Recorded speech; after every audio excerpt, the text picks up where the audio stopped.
Okay. So ఫైనల్‌గా dressing రూమ్‌లో ఏంటిది అది? అంటే దాని గురించి బాగా ఆసక్తిగా ఉంది అందరికీ గూడా. డ్రెస్సింగ్ రూమ్ లీక్లు అనేవి క్రికెట్ మొదలైన దగ్గర నుంచి, మీడియా మొదలైన దగ్గర నుంచి వస్తూ ఉన్నాయి. బిషన్ సింగ్ బేది, సునీల్ గవాస్కర్ ఉన్నప్పుడే రచ్చరచ్చయింది. సునీల్ గవాస్కర్, కపిల్ దేవ్ ఉన్నప్పుడే రచ్చరచ్చయింది. అవును. అజరుద్దీన్ ఉన్నప్పుడు అయింది, గంగూలీ ఉన్నప్పుడు అయింది, ధోని ఉన్నప్పుడు కూడా అవుతే ధోనికి నచ్చల. Dhoni captain in to it. అట్లాంటి లీక్ అయితే మర్యాద ఉండదని చెప్పాడు. అవును. అక్కడ అసలు స్ట్రిక్ట్గా మీడియాకి లీక్లు వెళ్ళకూడదనే కాల్ తీసుకొని ధోని క్యాప్టెన్సీలో విరాట్ దాన్ని కంటిన్యూ చేశాడు. ఎక్సెప్ట్ కుంబ్లే ఎపిసోడ్ తప్ప. కుంబ్లే విరాట్ కోహ్లీ ఎపిసోడ్ అప్పుడే తేడాలు జరిగాయి, మీడియాకి లీక్లు అవి ఇవి అందాయి. అండ్ ఇప్పుడు మళ్ళీ విరాట్ కోహ్లీ క్యాప్టెన్సీ వదులుతున్నప్పుడు మీడియాకి లీక్లు అందాయి. బీసీసీఐ టాప్ బ్రాస్ నుంచే లీక్స్ వచ్చాయని చెప్పేసి కూడా కనిపిస్తాం. మళ్ళీ ఇక్కడ లీక్లు వచ్చాయి. మొత్తం హిస్టరీ మీద చూసుకుంటే కనుక లీకులు చేసేది నో డౌట్ దేర్ ఆర్ వాళ్ళు సీనియర్ మేనేజ్మెంట్లోనో లేదా సీనియర్ ప్లేయర్స్ అవ్వాలి. జూనియర్లు చేయరు. అవును. సరైన సీనియర్ ప్లేయర్ అన్నా చేయాలి, కోచ్ అన్నా చేయాలి, సెలెక్టర్లు అన్నా చేయాలి, యాజమాన్యం అన్నా చేయాలి. వాళ్ళలోనే ఎవరో ఒకరు చేయాలి. సో ఈ లీక్లు వస్తున్నాయంటే కనుక somehow they are trying to portray. లేదంటే కావాలనే అడ్రస్ చేసి చేశారు. నేను అదే ఎక్స్పెక్ట్ చేశాను. కనీసం ఫేక్ న్యూస్ అవ్వాలి, ఇది వాళ్ళు అనుకున్నది వాళ్ళు రాసింది అవ్వకూడదు అని చెప్పేసి అనుకున్నా. బట్ అదే జరిగింది. Which means the information has gone from within, లోపల నుంచే వెళ్ళింది ఆ ఇన్ఫర్మేషన్. అది వెళ్ళకూడదు సార్. ఇంటి గుట్టు బయట పెట్టడం అనేది దానికన్నా దరిద్రం కాదు. అసలు ఏం జరిగింది ఎగ్జాక్ట్ చెప్పు కొత్త వాళ్ళకి. సార్ ఇప్పుడు కొంతమంది జర్నలిస్టులు ఎప్పుడు రాస్తూ ఉంటారు ఇది జరుగుతుంది అది జరుగుతుంది అని చెప్పేసి. And then the article broke out saying that Gambhir బాగా తిట్టేశాడు, బౌత్ హోగా ఏంది ఆట అని చెప్పేసి జనాలందరినీ తిట్టాడు. గంభీర్ వాజ్ వెరీ అగ్రెసివ్ అని చెప్పేసి ఫస్ట్ పాయింట్ ఒకటి వెళ్ళింది. సెకండ్ పాయింట్ రోహిత్ శర్మ తప్పించే ఏమైనా ఆలోచిస్తున్నారా, తనని వెయిట్ పడుతుందని సెకండ్ పాయింట్ కొంచెం అటు ఇటు వెళ్ళింది. ఇంకెవరో సీనియర్ ప్లేయర్ వచ్చి ఒకవేళ క్యాప్టెన్సీ ఇష్యూ ఉందనుకుంటే కనుక నేను రెడీగా ఉన్నాను క్యాప్టెన్సీ తీసుకోవడానికి అతనే చెప్పాడని చెప్పేసి ఇంకొక న్యూస్ వచ్చింది. ఎక్కువగా పాకింగ్ న్యూస్లో గంభీర్ తిట్టాడని అండ్ మిస్టర్ ఫిక్స్డ్ అని పేరు పెట్టి ఇలా జరుగుతుందని చెప్పేసి వచ్చింది. దాని తర్వాత ఏమైంది, గంభీర్ ప్రెస్ కాన్ఫరెన్స్కి వచ్చాడు. ప్రెస్ కాన్ఫరెన్స్కి వచ్చి రోహిత్ శర్మ ప్లేయింగ్ అని క్వశ్చన్ వేశారు. ఎందుకు వచ్చింది ఆ క్వశ్చన్? ఇప్పుడు ఎవడు అడుగుతాడు ఈజ్ క్యాప్టెన్ ప్లేయింగ్ అని? అంటే ఏదో వెళ్ళిందిగా బయటికి. As simple as that. Is captain playing అనే క్వశ్చన్ ఎందుకు వచ్చింది? ఎవరైనా ఏమనంటారు is there any injury concern అని అడుగుతారు. ఆకాశ్దీప్ కుందని చెప్పేసాడు, పక్కకి వెళ్ళిపోయాడు. ఈజ్ రోహిత్ శర్మ ప్లేయింగ్ అనే క్వశ్చన్ వచ్చింది అంటే definitely it has gone out that ఇది జరుగుతోంది ఇది అని చెప్పేసి. So that is a wrong thing. And ఎప్పుడైతే అది వెళ్ళిందో గంభీర్ ఏం చెప్పాడు, రేపు పొద్దున పిచ్ చూసి విల్ టేక్ ఏ కాల్ అన్నాడు.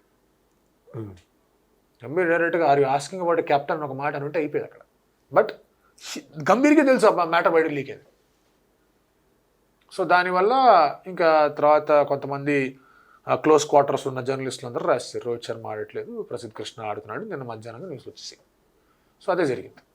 So these are certain things where బయటికి వెళ్ళకూడదు ఇన్ఫర్మేషన్. అండ్ మీడియా జర్నలిస్టులు ఎవరైతే ఉన్నారో నేను వాళ్ళని పూర్తిగా తప్పు పట్టట్లేదు. ఎందుకంటే వాళ్ళకి ఒక ఇన్ఫర్మేషన్ వచ్చిందంటే వాళ్ళ జాబ్ 100% వాళ్ళ జాబ్ అది. బ్రేకింగ్ చేశారంటే వాళ్ళకి పర్క్స్ వస్తాయి, వాళ్ళకి ప్రమోషన్లు వస్తాయి, వాళ్ళ పేరు బాగా పెరుగుతుంది, వాళ్ళకి అక్రిడేషన్లు వస్తాయి, రచ్చ జరుగుతుంది. మీడియాలో మీరు ఉన్నారు, నేను ఉన్నాను కాబట్టి తెలుసు మనకి. బట్ పాయింట్ ఏంటి అంటే కనుక అసలు ఇట్లాంటి బయటికి వెళ్ళకూడదు. మీరు బీసీసీఐ తరఫునే అక్రిడేటెడ్ జర్నలిస్ట్గా మీకు మీ ప్రెస్ కాన్ఫరెన్స్లో కానివ్వండి, ప్లేయర్స్తో ఇంటర్వ్యూలు కానీ ఇవన్నీ దొరుకుతూ ఉన్నప్పుడు ఇటువంటి విషయాలు కొంచెం ఎథికల్గా ఇది క్యారీ చేయకూడదు, ఇది లైట్ తీసుకోవాలని చెప్పేసి ఉంటే బాగుండేది. బట్ అలా ఉండదు. ఇప్పుడున్న సోషల్ మీడియా క్లిక్ బేట్ జర్నలిజంలో that is not going to happen. So వీటన్నిటిని అడ్రస్ చేయాల్సిన అవసరం వచ్చింది. అందుకే I feel whatever the decision has happened Rohit Sharma మీద, it's a strong statement Indian cricket team యాజమాన్యం నుంచి, be it from the coach or from the selectors and from Rohit Sharma himself. అరే క్యాప్టెన్గా నేను సరిగ్గా లేను అండ్ టీంతో మాట్లాడా and I'm okay to sit out, I'm okay being dropped. ఇప్పుడు డ్రాప్ అనే పదం వాడరు ఎందుకంటే జనాలు భయపడుతున్నారు India. But is dropped, accept the fact is dropped. అందులో తప్పు లేదు సార్. డ్రాప్ అనే పదంలో ఎటువంటి తప్పు లేదు నన్ను అడిగితే కనుక. అది బూతు కూడా ఏం కాదు, తప్పు కాదు. It is okay, fine, it is okay. What ever captain అయినా సరే బాగా ఆడకపోతే డ్రాప్ చేస్తాం. It is a bold call. ఇప్పటిదాకా ఎప్పుడు ఇండియన్ క్రికెట్ లో జరగల. ఎప్పుడో ఆస్ట్రేలియా ఇంగ్లాండ్ మ్యాచ్ లో ఏదో జరిగింది, డెనిస్ అనే ఒక అతను డ్రాప్ చేసుకున్నాడు. But this is a different story altogether. And ఇది ఇందాక అన్నట్టుగానే very strong message. If you are not performing, you are not playing. ఎవడన్నా కానివచ్చు. ఇప్పుడు ఐపీఎల్ వచ్చేసరికి ప్రతి ఒక్కరు సూపర్ స్టార్ అయిపోయాడు. గిల్ అంటారు, పంత్ అంటారు, మెల్లగా జైస్వాల్ పెరుగుతుంది ఫాలోయింగ్. వీళ్ళందరూ పెద్ద పెద్ద సూపర్ స్టార్లు అయిపోతారు. సూపర్ స్టార్ మీద వేలు పెట్టకూడదు అంటే కుదరదు. It is the end of super star culture అని చెప్పి ఒక స్టేట్మెంట్ ఇది. నువ్వు ఐపీఎల్లో ఆడుకో, ఐపీఎల్లో యూ బీ స్టార్, నువ్వు ఏమన్నా చేసుకో. ఐపీఎల్లో నువ్వు మీడియా లీగ్లు ఇచ్చుకుంటావు, నీ గురించి కథనాలు రాయించుకుంటావు, నీ ఇష్టం వచ్చినట్టు చేసుకో. ఇండియన్ క్రికెట్ టీంకి వస్తే పర్ఫామ్ చేయి, టీంలో ఉండు, లేదంటే బెంచ్ మీద కూర్చో. And that is a stricter call that entire Indian cricket team selectors, chairman of chief selector and అలాగే కోచ్ అండ్ అలాగే the captain of ticket.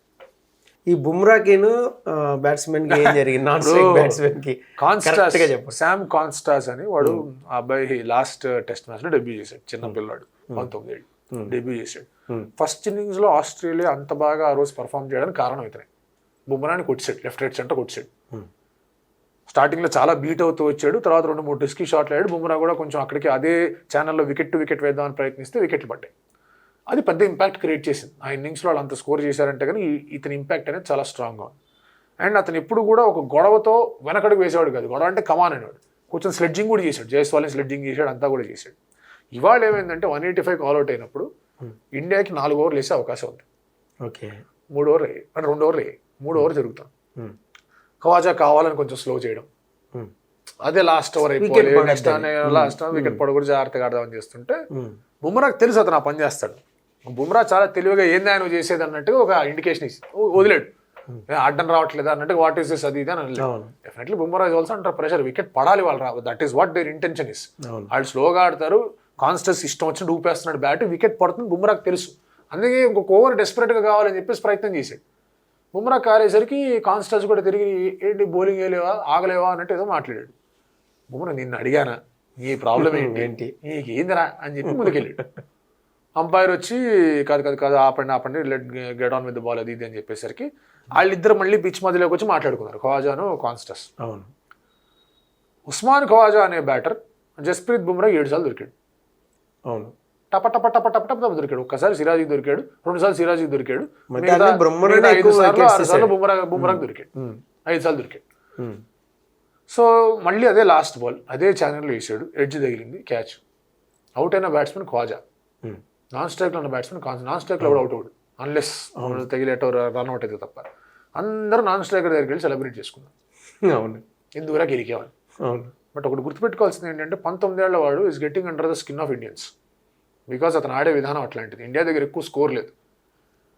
Sam Kansas bat నుంచి ఒక 30-40 రన్స్ వచ్చాయంటే మ్యాచెస్ డన్. అది జరగకూడదు, వాళ్ళ సైడ్ వెళ్ళిపోద్ది. అదే ప్రయత్నం. ఫస్ట్ బాల్ చార్జ్ చేసి 4 కొట్టాడు బుమ్రాని. సో ఖచ్చితంగా కోపం ఉంది శామ్ కాన్సస్ అంటే.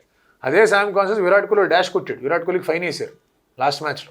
సో దెర్ ఈజ్ ఒక మంచి రైవల్రీ, ఒక మంచి కెసి కోపం అనేది ఉంది అతని మీద. సో అది వికెట్ పడింది కాబట్టి India are double charged.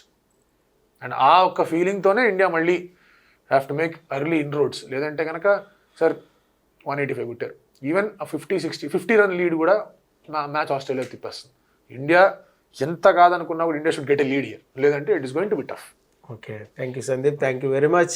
So test match అనేది చాలా రసవత్తరంగా సాగుతుంది. సో మరి ఎలా ఎండ్ అవుతుంది ఏంటి అనేది మరో డిస్కషన్లో మళ్ళీ కలుద్దాం. This is Paritala Murthy signing off, bye bye. ఈ బుమ్రాకిను బ్యాట్స్మెన్ కి ఏం జరిగింది? నాన్ స్ట్రైక్ బ్యాట్స్మెన్ కి శామ్ కాన్స్టాస్ అని వాడు, ఆ అబ్బాయి లాస్ట్ టెస్ట్ మ్యాచ్ లో డెబ్యూ చేశాడు. చిన్న పిల్లాడు, 19 ఏళ్ళు డెబ్యూ చేశాడు. ఫస్ట్ ఇన్నింగ్స్ లో ఆస్ట్రేలియా అంత బాగా ఆ రోజు పర్ఫామ్ చేయడానికి కారణం ఇతనే. బుమ్రాని కొట్టాడు, లెఫ్ట్ రైట్ సెంటర్ కొట్టాడు. స్టార్టింగ్ లో చాలా బీట్ అవుతూ వచ్చాడు, తర్వాత 2-3 రిస్కీ షాట్లు ఆడాడు. బుమ్రా కూడా కొంచెం అక్కడికి అదే ఛానల్లో వికెట్ టు వికెట్ వేద్దామని ప్రయత్నిస్తే వికెట్లు పడ్డాయి. అది పెద్ద ఇంపాక్ట్ క్రియేట్ చేసింది. ఆ ఇన్నింగ్స్లో వాళ్ళు అంత స్కోర్ చేశారంటే కానీ ఇతని ఇంపాక్ట్ అనేది చాలా స్ట్రాంగ్గా ఉంది. అండ్ అతను ఎప్పుడు కూడా ఒక గొడవతో వెనకడుగు వేసేవాడు కాదు. గొడవ అంటే కమాన్ అనేవాడు. కొంచెం స్లెడ్జింగ్ కూడా చేశాడు, జైస్వాల్ని స్లెడ్జింగ్ చేశాడు, అంతా కూడా చేశాడు. ఇవాళ ఏమైందంటే 185 ఆల్అౌట్ అయినప్పుడు ఇండియాకి 4 ఓవర్లు వేసే అవకాశం ఉంది. ఓకే, 3 ఓవర్లు అయ్యాయి, అంటే 2 ఓవర్లు అయ్యాయి, 3 ఓవర్ జరుగుతాం. ఖవాజా కావాలని కొంచెం స్లో చేయడం, అదే లాస్ట్ ఓవర్ అయిపోయి లాస్ట్ వికెట్ పడకూడదు, జాగ్రత్తగా ఆడదామని చేస్తుంటే బుమ్రాకి తెలుసు అతను ఆ పని చేస్తాడు. బుమ్రా చాలా తెలివిగా ఏంది ఆయన చేసేది అన్నట్టుగా ఒక ఇండికేషన్ ఇచ్చి వదిలేడు. అడ్డం రావట్లేదు అన్నట్టుగా, వాట్ ఈస్ దిస్ అది ఇది అని అనలేదు. Definitely Bumrah is also under pressure, wicket పడాలి వాళ్ళు, that is what there intention is. వాళ్ళు స్లోగా ఆడతారు, కాన్స్టెన్స్ ఇష్టం వచ్చినట్టు ఊపేస్తున్నాడు బ్యాట్, వికెట్ పడుతుంది బుమ్రాకి తెలుసు. అందుకే ఇంకొక ఓవర్ డెస్పరేట్గా కావాలని చెప్పేసి ప్రయత్నం చేశాడు. బుమ్రా కాలేసరికి కాన్స్టెన్స్ కూడా తిరిగి ఏంటి బౌలింగ్ వేయలేవా, ఆగలేవా అన్నట్టు ఏదో మాట్లాడాడు. బుమ్రా నిన్ను అడిగానా, నీ ప్రాబ్లం ఏంటి, నీకు ఏందిరా అని చెప్పి ముందుకెళ్ళాడు. అంపైర్ వచ్చి కాదు ఆపండి let get on with the ball అది ఇది అని చెప్పేసరికి వాళ్ళిద్దరు మళ్ళీ పిచ్ మధ్యలోకి వచ్చి మాట్లాడుకున్నారు, ఖవాజాను కాన్స్టస్. అవును, ఉస్మాన్ ఖవాజా అనే బ్యాటర్ జస్ప్రీత్ బుమ్రా 7 సార్లు దొరికాడు. అవును. టప టప టప టప టప టప దొరికాడు. ఒక్కసారి సిరాజీకి దొరికాడు, 2 సార్లు సిరాజీకి దొరికాడు, మధ్య అన్ని బుమ్రానే మిగతా 5 ఎక్కువ సార్లు wickets 6 సార్లు బుమ్రాకి దొరికాడు, 5 సార్లు దొరికాడు. సో మళ్ళీ అదే లాస్ట్ బాల్ అదే ఛానల్లో వేసాడు, ఎడ్జ్ తగిలింది, క్యాచ్. అవుట్ అయిన బ్యాట్స్మెన్ ఖవాజా, నాన్ స్ట్రైక్లో ఉన్న బ్యాట్స్మెన్ నాన్ స్ట్రైక్లో కూడా అవుట్ అవ్వడు అన్లెస్ తగిలేటో రన్ అవుట్ అయితే తప్ప. అందరూ నాన్ స్ట్రైకర్ దగ్గరికి వెళ్ళి సెలబ్రేట్ చేసుకున్నారు. అవును. ఎందుకురా గెలికేవాళ్ళు. అవును. బట్ ఒకటి గుర్తుపెట్టుకోవాల్సింది ఏంటంటే 19 ఏళ్ల వాడు is getting under the skin of Indians because అతను ఆడే విధానం అట్లాంటిది. ఇండియా దగ్గర ఎక్కువ స్కోర్ లేదు. శామ్ కాన్సెస్ బ్యాట్ నుంచి ఒక 30-40 రన్స్ వచ్చాయంటే మ్యాచెస్ డన్. అది జరగకూడదు, వాళ్ళ సైడ్ వెళ్ళిపోద్ది. వాళ్ళ సైడ్ వెళ్ళిపోద్ది. అదే ప్రయత్నం ఫస్ట్ బాల్ చార్జ్ చేసి 4 కొట్టాడు బుమ్రాని. సో ఖచ్చితంగా కోపం ఉంది శామ్ కాన్సెస్ అంటే.